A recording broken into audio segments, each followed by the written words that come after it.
Kwa hiyo Jeshi la Polisi mkoa wa Mbeya kupitia kikosi chake maalum cha kupambana na uhalifu limefanikiwa kumpata mtoto Razaki Damasi Mwakatundu mwenye umri wa miaka 5. Huyu ni mwanafunzi wa chekechea katika shule ya Mwakikome iliyopo wilaya ya Kyela, aliyekuwa ametekwa na mtu aliyetajwa kuwa ni baba yake mlezi.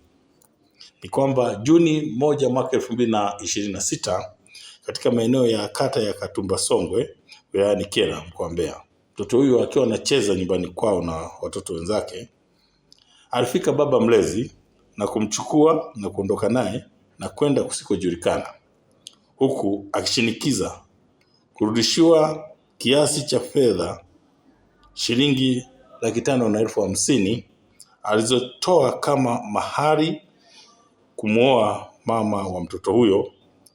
Kwa hiyo baada ya mama huyo kukataa kuolewa kwamba hicho kiasi sasa kisipokelewe, ndipo alipoamua kufanya ukatili huu. Kwa hiyo baada ya kutolewa taarifa katika kituo cha polisi na kesi kufunguliwa, ndipo msako mkali uliweza kufanyika, na mnamo tarehe 14 mwezi wa 6 mwaka 2026 mtoto huyu aliweza kupatikana akiwa hai, akiwa ametelekezwa katikati ya msitu wa hifadhi ya Kituro uliopo mpakani mwa mkoa wa Njombe na Mbeya. Msako mkali unaendelea kumtafuta mtuhumiwa ambaye alimteka huyo mtoto na kisha kumtelekeza mtoto huyo, baada ya kubaini anafuatiliwa na askari wa Jeshi la Polisi. Lakini Jeshi la Polisi mkoa wa Mbeya linamshikilia mtu mmoja anaitwa Idi Hussein Robert.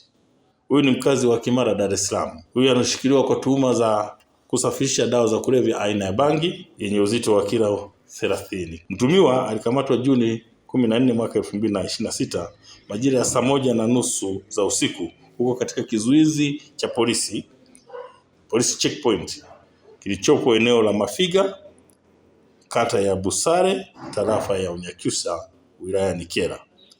Alikamatwa akiwa anasafirisha bangi hiyo vifurushi 13 vyenye uzito wa kilo 30 vilivyokuwa vimehifadhiwa ndani ya begi kubwa la nguo, na akiwa ameweka kwenye begi hilo la nguo akiwa sasa amepaki na anasafirisha mzigo huo kupeleka Dar es Salaam. Mtumiwa alikuwa akisafirisha dawa hizo katika basi lililokuwa likitokea Kyela kuelekea Dar es Salaam. Na kwa hali hiyo sasa uchunguzi wa awali umebaini kuwa mtumiwa ni msafirishaji na muuzaji wa dawa za kulevya. Kwa hiyo Jeshi la Polisi mkoa wa Mbeya linatoa wito kwa wazazi kutumia njia sahihi kutatua migogoro kwa njia ambazo zinafaa, badala ya kuhusisha watoto kwa kuwatendea ukatili kama huu ambao umejitokeza au uliofanyika kwa mtoto huyu ambaye ametekwa na kwenda kutelekezwa kwenye msitu mkubwa wa eneo hilo la Kituro. Lakini pia Jeshi la Polisi linatoa wito kwa wale wote ambao wanajihusisha au ambao wana tamaa ya kujipatia fedha kwa njia ya udanganyifu au fedha za haraka kwa njia zisizo halali, kuacha mara moja na badala yake wafanye shughuli halali ili kuepuka kuingia kwenye mgogoro wa kisheria, kwani nchi yetu ya Tanzania imekwisha toa fursa nyingi ili mtu aweze kujipatia kipato. Tunawataka kuacha mara moja na badala yake wafanye shughuli halali ili kuepuka kuingia kwenye mgogoro na sheria za nchi, na matokeo yake ni kuharibu maisha yao ya baadaye. Kwa jina naitwa Elena Hawadi Mwakababu, ni mzazi wa Razaki Damisi Mwakatundu niliyepotelewa na mtoto kutoka tarehe 1. Nikaenda kituo cha polisi kutoa taarifa kwamba nilipotelewa na mtoto. Baada hapo nikapewa ushirikiano nao mpaka ikafika tarehe 14 ndo kumpata mtoto katika mazingira waliomkuta mtoto. Mpaka saa hizi jana tarehe 14 ndo kunipigia simu kwamba njoo mchukue mtoto wako, tumemkuta mazingira ya Kituro. Baada ya hapo nikaonana na mtoto, tumeongea na mtoto, nimemwona ipo mazingira salama.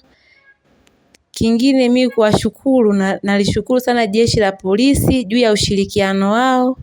Natoa shukrani sana za dhati. Mungu aendelee kuwazidishia baraka juu ya hili. Huyu mzazi mwenzangu sijajua kwa hili alikuwa labda yaani alichojipanga juu ya hili ya kumchukua mtoto ambaye sio wa kwake, sijajua alichokidhaminia sana kwangu ni kitu gani, ila sijakijua juu ya hapo. Yaani yeye mwenyewe ndo alinisababishia kunitishia mambo ya visu, ndo nikaamua mimi niondoke kwake, ila kwenye ugomvi zaidi ya hapo hamna.